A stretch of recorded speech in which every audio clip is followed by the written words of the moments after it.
Assalamualaikum warahmatullahi wabarakatuh. Kami dari kelompok 9 yang beranggotakan 5 orang. Yang pertama saya Ihsan selaku moderator, dan teman saya Zahra, Salsa, Nurul Hakim, dan Putri sebagai pemateri. Baik, di sini kami akan memaparkan hasil observasi kami ke perusahaan mebel. Dipersilakan pemateri pertama untuk memaparkan materi. Pengertian dan penjelasan perusahaan mebel. Perusahaan ini didirikan pada tahun 2012. Pemilik perusahaan ini Bapak Herman. Nama perusahaan ini CJF atau Cimahi Jaya Furniture dan memiliki karyawan sebanyak 14.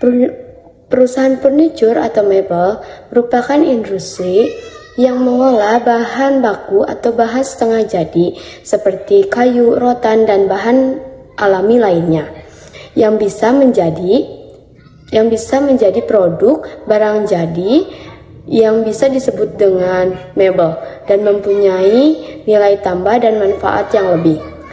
Proses pembuatannya dibagi menjadi 5, yaitu pemilihan kayu, pendempulan, pengamplasan, finishing, dan barang itu tersebut jadi.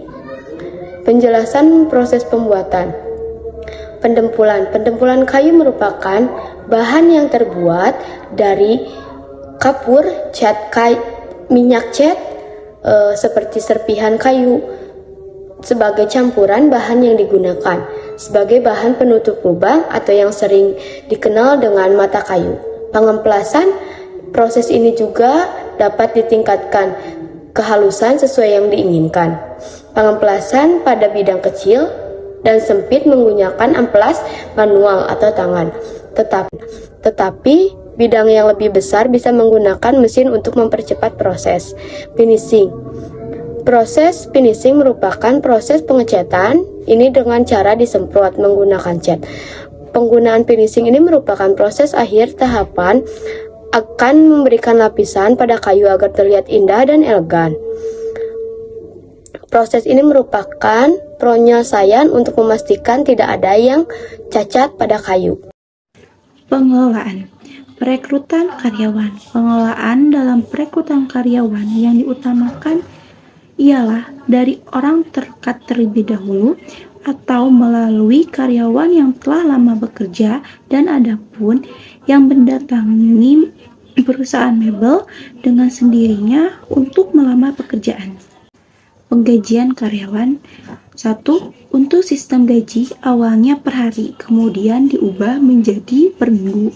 Yang kedua, semua karyawan di perusahaan ini digaji, tetapi setiap karyawan pegajiannya berbeda dalam pekerjaannya. Yang ketiga, tidak ada uang lembur, yang ada hanya uang makan.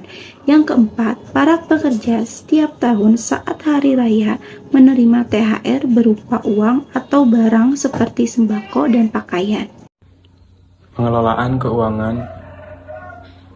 Kendaraan perusahaan ini awalnya berasal dari modal pribadi atau modal sendiri. Semua transaksi yang terjadi dibuat pembukaannya setiap per bulan, mulai dari kas masuk dan kas keluar. Setiap barang memiliki HPPP atau harga pokok produksi. Dari hasil penjualan dipakai untuk bahan pokok serta untuk menggaji karyawan.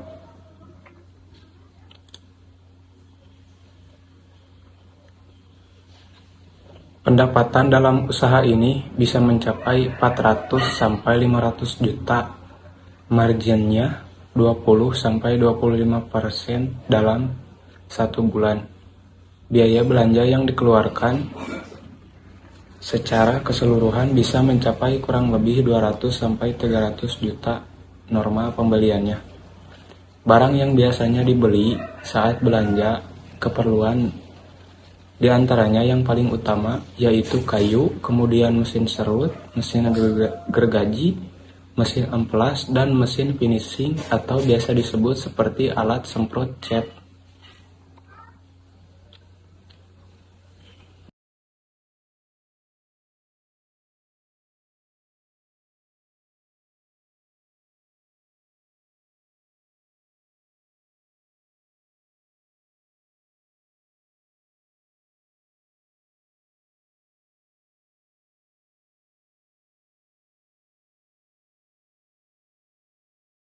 Analisis lingkungan.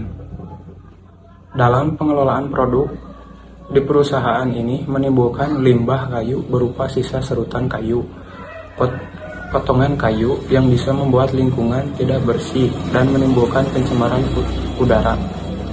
Atau akan tetapi limbah perusahaan tersebut akan dijual sehingga tidak ada limbah yang dibuat lingkungan masyarakat.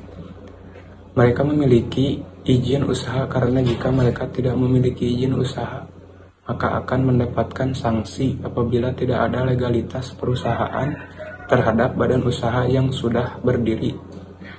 Maka pelanggaran peraturan ini pada pemilik badan usaha akan dikenakan sanksi berupa peringatan, bahkan sanksi pidana. Karena jika perusahaan itu memiliki izin, maka akan tercatat resmi di pemerintahan dan usaha mendapatkan perlindungan hukum. Nah, itu dia teman-teman hasil observasi dari kelompok kami. Kami simpulkan perusahaan ini berdiri pada tahun 2012 dalam proses pembuatan yang melalui 5 tahap. Di perusahaan ada pendapatan dan kerugian penghasilan bisa mencapai 400 sampai 500 juta. Dalam perusahaan mereka pengelolaannya menggunakan konsinyasi, lebih dikenal dengan jasa titip ke pihak toko. Dalam perusahaan mereka memasarkan atau memproduksi seperti lemari, rak sepatu, dan lemari pajangan. Sekian dari hasil observasi kami. Wabillahi taufik wal hidayah. Wassalamualaikum warahmatullahi wabarakatuh.